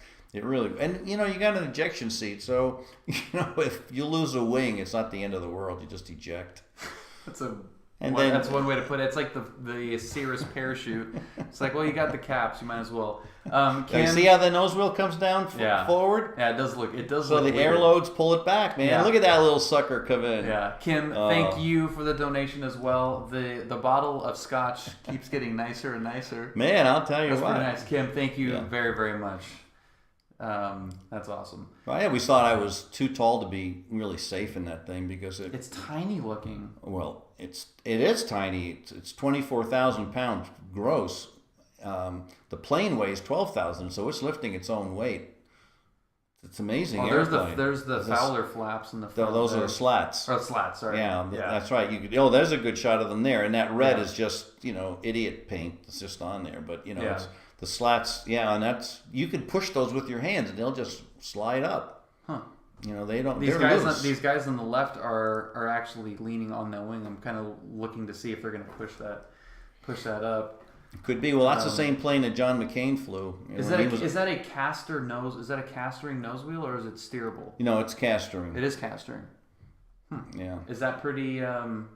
It's also cheap and very, very durable. So it was a great airplane. I didn't fly it as much as I would have liked to. Scooby Poot says, "I don't mind being small and short motorsports, baby.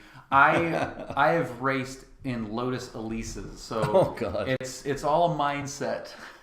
Fitting. You scared the hell out of me driving that thing at one time. Even more than landing on the Lexington in a jet? No, because I was doing it. You were the one driving the car. Yeah, fair enough. Remember that yellow thing? Oh yeah. When you hit that cam switch over, that will wake you up if you don't know it's coming. Yeah. But there's not that much difference between that, in the T2 Charlie. They're both jets. They're both subsonic. You've got a refueling probe on the A4, which is cool. The T2 did not have refueling because it wasn't really going anyplace. It was all local stuff. Steerable nose wheel would have pushed the price tag to $1.1 million. It probably would have. And then it's just one more thing to break. Yeah. And the simplicity is important. This is an old carrier. That was an old shot, wasn't it? Well, probably. The planes were old. CVN 14. Is that what that one was? Yeah, that was 14. Well, the 16 is the 14. I have to think what that one was because the Lexington was 16.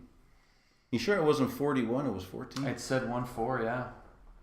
I'll let that thing go downstairs. That's pretty cool. But that's a test model there. That was one of the early ones. That looks kind of cool. It looks different. Yeah. Well, that nose is strictly for the instruments. It's not designed to ever look like that in real life. But they got the slats. The slats are in there. All right. So what? I think it was the Ticonderoga. Thanks, RC. Oh, there we go. I can't. A3. I don't remember who said it. But air-to-air refueling. We talked about this recently. Did you do air-to-air refueling in it? Yeah, sure. What the hell is that? That's not such a big deal. No, it's tiring to do it. The only thing you really have to remember is as the plane takes on fuel, it gets heavier, so you have to keep putting power on, but you got to do it a little bit at a time. So the plane's getting heavier and heavier, and you're just automatically doing whatever you need to do with the throttle to keep it in position where it is. The Navy has a bag that it uses. It's a basket that your probe goes into the basket. It's different than the Air Force. They have like a flying wing that Boeing uses. The Navy had one that was kind of a flying wing, but it also had the bag hanging out too. And the Navy seemed to like that better. So you had to in the Navy. Obviously, you didn't air-to-air refuel as an Air Force pilot, but in the Navy, you're flying to the basket versus the Air Force. You're flying to a spot on the plane, and flown to you. It flies the fuel probe to you. To you. Yeah. So you maintain your position. Okay. It's very hard to do because there's a lot of nasty things going on under an airplane. When you're trying to be nice and steady. Oh, this is awesome. So Ernie says, how did you like learning the aerial refuel? Those were miserable flights for us in the back. A pilot learning to shoot or to refuel were the worst. Guaranteed to make everyone sick in the back. The pilots felt like they were riding a bicycle on the rudder pedals. Yeah, that's all true. And if you're flying a jet tanker, there's so much disturbed air smashing into you from all directions. It's pretty difficult. But how cool is that? I mean, did you ever think you would talk to a person that was flying a air-to-air refueling mission? No, that's cool. You know, we used to make a lot of fun of the Air Force guys until they helped us refueling and saving our lives, and we liked them a lot better after that. When we think there's a 19-year-old kid with acne that's helping me stay alive, from the Air Force, that's a pretty good guy. So really, it's just you got to focus for as long as that refueling is taking place. It seems like it takes forever because it is very stressful, and the plane has to constantly be adjusted and trimmed as you're gaining weight, and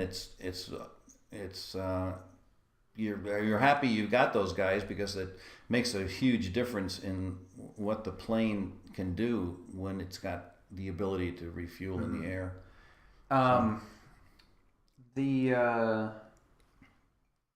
Crap, I keep forgetting my questions. How many of those flights did you do? Like, that's obviously part of a training regimen. With the air-to-air? Yeah.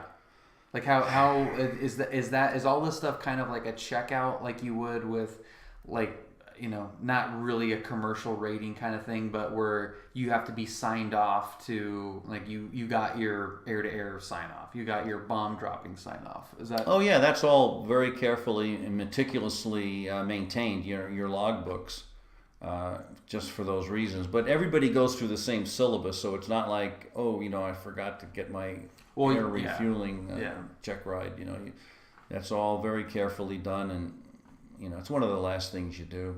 Mm-hmm. Going out to the ship in the A4, that A4 was an ugly little thing to land because it didn't want to fly. It wanted to go down because the wings were so small. The wing, it was a fighter. It wasn't a training plane. It was a fighter. It was an attack airplane. It was meant to go fast, make fast turns, handle really well, and do all these things that an attack airplane needed to do.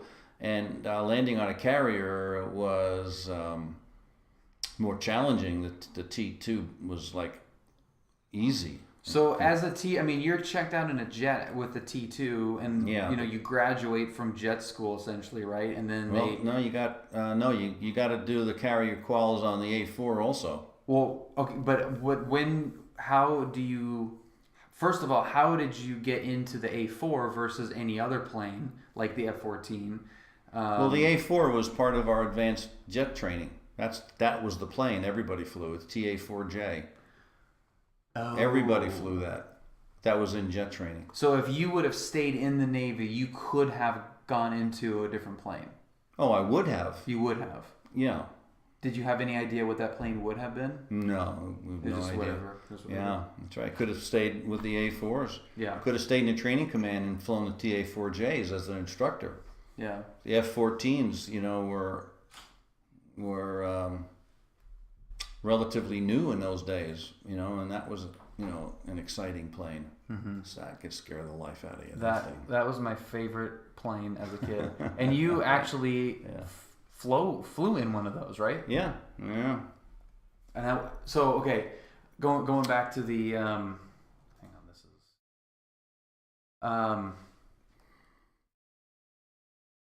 so when you go into the A4, that was just like part 2 of jet school. Part 2, actually. Well, I don't know if you count the T-34 and the T2, and then the A4. But it was you were all still part of the training program. Yeah, all of those were part of the training program. That's right. Did you and you're in the this is the 2-seater A4. Right, TA-4E. TA-4E. Yeah, that's an older model, much older. So you again had to have an instructor with you in that one. You went dual, then you got signed off to solo. Right. Then you did your same field. Same shtick. Then you go out to the carrier. Okay. Right. So you're not just kind of being like, all right, you're checked out now to get your type rating and knock yourself out in another plane. No. They take you through from beginning to end. Right. The same progression. Right. And it just keeps getting more and more complex. Yeah. Was this plane more complex than T2 was? Oh yeah, it was. Yeah, but not much because its whole design was based on simplicity. And it had half the number of engines. Well, half. Yeah, that's right. And that was all part of the plan too. If you make it light enough 24,000 pounds. I don't know what you think of that in terms of weight, but that was a very small, very light airplane, just mainly small. And it fit on the carrier. It didn't need. Oh, that was another thing. Was it didn't need the wing movement, so you didn't have the weight and the complexity of that. I mean, the wings were so small that it didn't take up that much room on the ship. Yeah, Beach House says the surface area of the elevators were so small in the A4. Bubble canopy. That's right. These guys probably know more about some of that stuff than I do. Probably. That's cool. So when you're coming in to do those landings, I mean, can you at that point you're obviously at how many hours? 80 hours, 100-hour pilot before you got into the A4? No, I had more than that. A couple hundred hours. So yeah. you were a relatively seasoned aviator coming into that carrier, and you can tell that you were having to work. You're like, ooh, this is a little. Oh, this is different. Oh yeah, definitely. The sink rate was scary. Really? Yeah, if you're not on the power, you're gonna have trouble. And it's also a single engine plane, so you just had to maintain the power and maintain the glide slope, and same things you do in any plane, really. But you just had to watch it a little more carefully because you just didn't want to get behind the plane. And if you got rudder shaker in that thing, you were going to be in big trouble real soon. And the T2 was a lot more forgiving, and there was a reason for it. You were a lot newer pilot, so. Yeah. Okay, so briefly going into the post Navy stuff. So you got out of the Navy before you were like active combat, deployed, any of that stuff. You didn't want to go commercial, right? But I got a job commercial, but I didn't take it. You did get so you got that Twin Otter job. Yeah, we have a nickname for that plane. Do you? We call it the Twatter.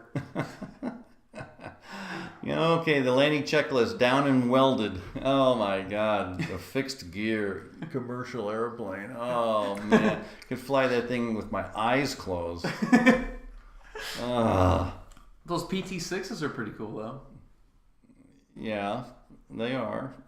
They still fly the hell out of those things too. Yeah. So anyway, so you didn't. So that didn't interest you. Why did that not interest you to do? I don't know. I just felt like I did it and it was fun, and I just didn't do it. I could have stayed active and see how.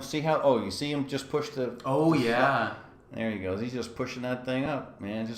It's got weights on it, and counterweighted a little bit. But it's all designed weight-wise to deploy at the exact right times based on the air load. That's pretty good. Yeah, some guys would have taken that job and worked for peanuts and keeping current and and getting out, keeping in the game, and ultimately wanting to be a commercial pilot. But before we go completely off of we got to really go. Yeah, Bill. But there's some extra questions here. Some of the Marine pilots describe the A4 like flying a sports car. Yeah. Let's see. Yeah. What would Ernie say? No window to look out of. A couple of sensors with a limited view probably made it worse than it looked. The engines that said were 2, 3, 4, 5. Oh, that may have been from the AC. Yeah, he's talking about the AC-130. The A4 was perfect for the retrofitted World War II Essex class carriers, which is what these are all. Yeah, all the wood deck ones. Right. The Lexington was Essex. Yeah, class. The F4 and the larger jets would not fare well on the decks. No. Did you host any real flying on the line? I don't know. You mean Murmaz? Did you host any real flying on the line? Yeah, Beach House. Thank you again for joining tonight. Okay, so you decided to not go the route of commercial aviation. Yeah. How would you describe your post Navy aviation, like the general aviation, being a private pilot? Why did you want to get an airplane?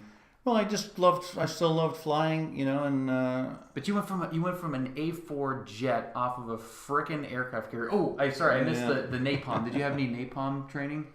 no, No napalm. Okay. there's nothing to that, but I did not have that. Okay. So you go from these cool little jets Yeah. to a Cessna 142. 140. Yeah. 140, sorry. Yeah, 140. Yeah, right. 90 horsepower. Just because you like just being up there. Well, at first I had to take the wings off and fix them. Then I put the wings back on, and damn thing still flew. It was amazing. Yeah, and then I bought the Beechcraft, and I found that I didn't have to go fast to enjoy flying. I liked being in the air, and I liked flying, and I could be going 90 miles an hour with that little Cessna, or 500, and it didn't matter to me which I did. I was still enjoying the flying and going different places. And I liked the civilian aviation because I could take your mother with me and other friends, and I've taken lots of people flying, including you, when you were a little kid even. So, I had that fun because the rest of the time the Navy stuff was all people I never knew, or I was alone most of the time. And I enjoyed sharing it and flying around, fly-ins with different people, and just enjoying it without the stress of the Navy puts a lot of stress on you because it's serious stuff, whereas the little Cessna was not nearly as stressful, and it was more fun in some ways. Just like six gauges in that thing. Fly DC Jets, thank you very much for the follow. Welcome. Okay, thanks. Thank you guys. I appreciate all of you very much. So if we get a chance to do this again, I think there's a lot of the general, because you flew a lot. You flew that 140 and that Beechcraft Skipper a lot. Cross country and from Seattle to Miami and the Bahamas and New York and Mexico and Canada, all over the place. So I think I want to learn more about that. So if we get a chance to do that this weekend, maybe, and if not, the next trip down here, we'll have to do that. Okay. But thank you guys very much for watching. This was a lot of fun for me because I had heard some of these stories, but not necessarily in chronological order. And I learned a ton. Did you really? Yeah, for sure. Because I was surprised. I mean, you did such a methodical, professional way. It's only because I'm genuinely interested. Because I'm going through similar kinds of things. I'm curious what you went through and how that. I mean, one, there's the interest in just like the naval aviation is cool, but also like how what I'm doing differs from what you did. Bill, I used to take you flying when you were 2 years old, and I'd say, Bill, you got it, and you'd sit up on your high chair that was the car seat kind of a thing in the plane, and you'd sit up so you could look over the instrument panel. You take the controls and fly all over the place. You're 2 years old. Just nothing to it. Yeah, nothing to it. Thank you guys. See you guys. Thank you all very much. It's great to meet you. Thank you guys. Agent B7, Fly DC Jets, Beach House, Kenny, Mermaz, Ernie, thank you. Kim, of course, thank you as well. Quasar, you guys are all awesome. RC, I don't want to miss anyone because you guys were really active and awesome tonight. Scooby, Real Cal, Vegas Flyer, I think I got Skid Rock, John McClain. Anyone else that I missed? Airplane Man, Art Sim, thank you. Agent B7, Major Con, you guys are all fantastic. Thank you for hanging out with us tonight. Thank you, Dad, for my pleasure. I know this is slightly out of your comfort zone a little bit, so okay, appreciate it. Ryan, thank you as well. Verity, awesome. Thank you guys. Hope you have a great rest of your Friday night. We'll see you next time. Awesome. See you guys.